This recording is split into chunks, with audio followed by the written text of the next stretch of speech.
বন্ধুরা আজকে একটা নতুন রেসিপির সাথে আজকে রেসিপি সম্পূর্ণ নিরামিষ পটল আলুর রসা, যেটা দারুণ হয় নিরামিষ দিনে বা আমিষ দিনেও তোমরা করে খেতে পারো, খুব ভালো লাগবে। খুব সিম্পলভাবে রান্না, কিন্তু দারুণ হয়েছে খেতে। তাহলে চলো রেসিপিটা শুরু করা যাক। প্রথমে আলু পটল আমি এইভাবে কেটে নিয়েছি। আলু পটলের একটু হালকা হালকা খোলা রেখেছি, কারণ এইভাবে পটল কাটলে ভালো হয়, এই জন্য ভালো করে ধুয়ে নিয়েছিলাম। এরপর গরম করার মধ্যে আমি সর্ষের তেল ঢেলে দিচ্ছি। সর্ষের তেলে পুরো রান্নাটা করব। যারা সাদা তেল ব্যবহার করো তারা সাদা তেলেও রান্নাটা করতে পারো। তেল গরম হয়ে গেছে, আলু পটল আমি দিয়ে দিচ্ছি। আলু পটল একসঙ্গে ভাজবো, আলাদা আলাদা করে ভাজার দরকার নেই, একসঙ্গে আমি ভেজে নিচ্ছি। আঁচটাকে একটু বাড়িয়ে দিয়েছি, বাড়িয়ে দিয়ে ভাজছিলাম। এরপর একটু পরিমাণ মতো লবণ দিয়ে দিলাম, দিয়ে আর একটু ভাজছি। একটু লাল লাল হয়ে গেলেই কিন্তু তুলে রেখে দেব। এরপর ওই কড়ার মধ্যে আমি একটু তেল দিয়ে দিলাম, সর্ষের তেল। এর মধ্যে ফোড়নে দিচ্ছি একটা তেজপাতা, দুটো শুকনো লঙ্কার একটু জিরে দিয়ে একটু ভালো করে ভেজে নিলাম। এরপর আমি যেটা দেব পেস্ট, মানে টমেটো, কাঁচা লঙ্কা আর আদা একটা পেস্ট বানিয়ে রেখেছি, ওই পেস্টটা দিয়ে দিলাম। দিয়ে ভালো করে একটু নাড়াচাড়া করব, ভালো করে ভেজে নেব বলতে পারো, যাতে আদা আর টমেটোর কাঁচা গন্ধটা চলে যায়। সেই রকমভাবে ভালো করে ভেজে নিতে হবে। আঁচটাকে মোটামুটি মিডিয়ামে রেখেছি, রেখে ভালো করে এইভাবে ভেজে নিতে নিতে এই অবস্থায় এসে গেছে। এরপর আমি গুঁড়ো মশলা অ্যাড করব।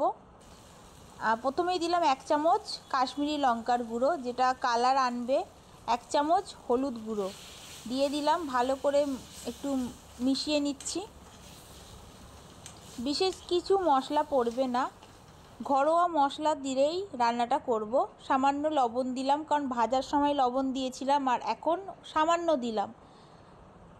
লবণ পরেও অ্যাড করা যাবে, একসঙ্গে অনেকটা লবণ দিয়ে দিলে কিন্তু পুরো লবণের পরিমাণে ভর্তি হয়ে থাকবে, ভালো লাগবে না খেতে। এরপর আলু আর পটল যেটা ভেজে রেখেছিলাম সেটা অ্যাড করে ভালো করে মিশিয়ে নিচ্ছি মশলার সাথে।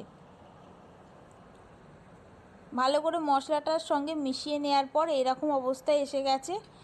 এরপর কষতে হবে, মানে একটু কষিয়ে তো নিতেই হবে।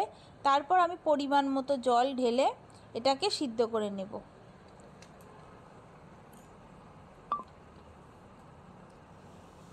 ওই মিক্সি গ্রাইন্ডারের মধ্যেই অল্প জল দিয়েছিলাম, কারণ ওই মশলাটা যে পেস্টটা বানিয়েছিলাম হালকা লেগেছিল, তো সেই জলটা সমেত ওই এতে একটু জল দিয়ে ওই জলটা ঢেলে দিলাম।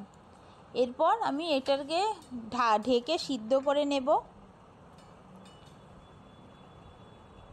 এই যে ঢেকে দিলাম, এরপর ঢাকা দিয়ে কিছুক্ষণ সিদ্ধ করে নিচ্ছি। এরপর ঢাকা খুলে দেখছি, একটু দেখে নিচ্ছি যে সিদ্ধ হয়েছে কি, কারণ আলুটা ভালো করে না সিদ্ধ হলে, সবজি সিদ্ধ না হলে কিন্তু তরকারির সেই টেস্ট আসবে না। যতই তুমি মশলা দাও আর যাই দাও, তরকারির টেস্ট আসবে তখনই যখন সবজিগুলো পুরোপুরিভাবে সিদ্ধ হবে। সিদ্ধ হয়নি, এই জন্য আরেকটু ঢাকা দিয়ে দিয়েছিলাম। তারপর লাস্টে আমি ঢাকা খুলে দেখছি, না এবারে সিদ্ধ হয়ে গেছে।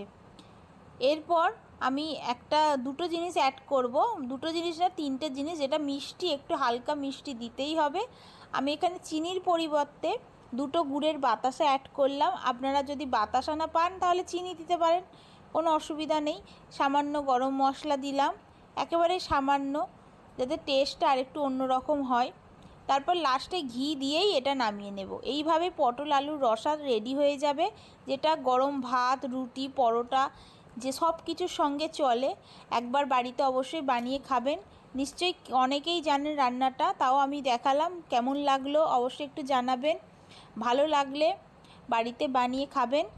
আর ভিডিওটা দেখলেন, অসংখ্য অসংখ্য ধন্যবাদ।